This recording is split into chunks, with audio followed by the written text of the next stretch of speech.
আমি মীনাক্ষী রহমান, নাম কি জানি শুনছেন? আমার বাড়ি কয়াকুচি।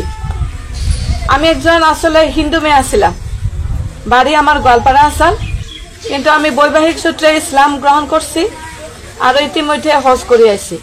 তা আপনারা সবাই দোয়া আশীর্বাদ করবেন আমি যাতে আমার জাতির হয়ে আমার কমের হয়ে কিছু একটা ভালো কাম করে যায় হারে, এটা আমার আশা, আর অন্য কিছু। এই অঞ্চলের বয়োজ্যেষ্ঠ জন্য মুরব্বী সকল আর সম্মানীয় আইন। হ্যাঁ, কইতলায় অসুবিধা হইতেছে। আজকে 4-5 মাস ধরে খালি মিটিং এ করতেছি, ওই জন্য আমি কইলাম যে আমার ব্লক সভাপতি আপনি একটু কথা আগ বাড়াই দেন, জানে আমার একটু কম কথা কর লাগে। ঠিক আছে, তাই না হয় রাজনীতি যেসব রাজনীতি বক্তব্য দিয়া নাকি ইলেকশনের টাইমে দিয়া লাগবো, ওই সময় আবার অনেক মধ্যে আহম আবার কথা কমো। তো এখন আমি খালি আমার পরিচয় দিবার চাই, দলীয় বক্তব্য রাখুন না। আমি মীনাক্ষী রহমান, নাম কি জানি শুনছেন?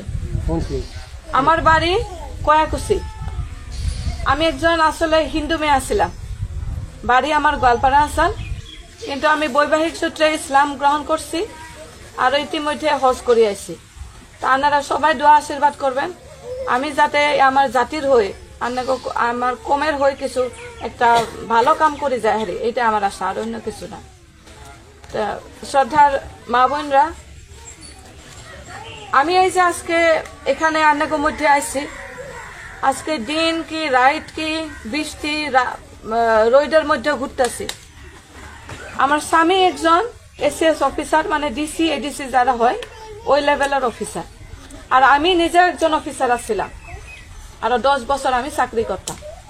আগে কিসের চাকরি, বানপানি, গড়াখহনিয়া, তারপরে যেগুলা কাম করে আর কি, যেটা অফিসারে একটা ডিস্ট্রিক্টের ওই অফিসার আছিলাম আমি। 10 বছর চাকরি করছি, কিন্তু চাকরি 10 বছর করার পরে ব্যক্তিগত কারণে চাকরি থেকে আমি চাকরি একলা বাদ দিছিলাম, ওইটা রাজনীতির লোক কোনো কানেকশন নাই।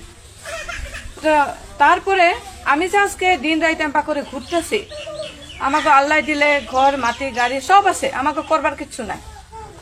আপনারা মেলা প্রতিনিধি বানাইছেন, বানায় কি করে এই মাটি কিনে গাড়ি কিনে বড় বড় মানুষ হয়ে যায়, অম্বা হয়, কিন্তু আমরা ওই টাইপের মানুষ না।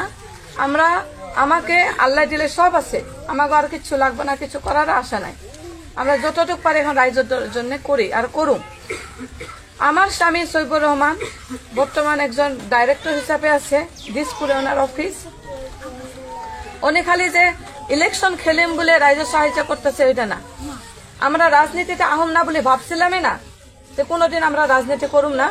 আমাকেও কথা আসাল যে আমরা চাকরি বাকরি করতাম বা যেখানে আমরা ইনকাম করি, বিজনেস করি, চাকরি করি, ইনকাম করি, এখানে আমরা গরিব মানুষের নগে কিছু যতটুকু পারে আমরা সহায় করুম, এটা হলো আমাকে আশা।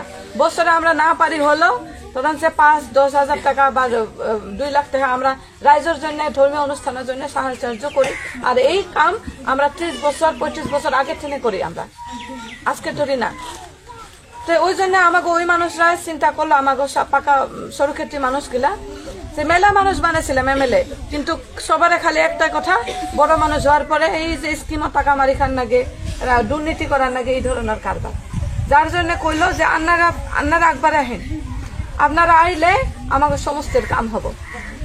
যার জন্য আমাকে টানিয়ে নিয়ে আইলো, আহি কইলো যে আপনারা ইলেকশন খেলেন। আর যার জন্য 2021 আমি ইলেকশন খেলাইছিলাম সরুক্ষেত্রী সমষ্টিতে। ওই সময় ভোট দিছাল রাইজে, আমার কই না যে ভোট দেয় না, দিছাল, কিন্তু হয়তো জিকার জন্য পর্যাপ্ত হয়েছিল না। কিন্তু এইবার আবার সরুক্ষেত্রী মানুষ সব খেপছে যে এইবার জাকির হোসেন সিকদারে ওরা খেতবো, কারণ ব্লকের থেকে জি এমএলএ 30% কমিশন খায়, অনেক কিছু উন্নয়ন হবো কি হবো না।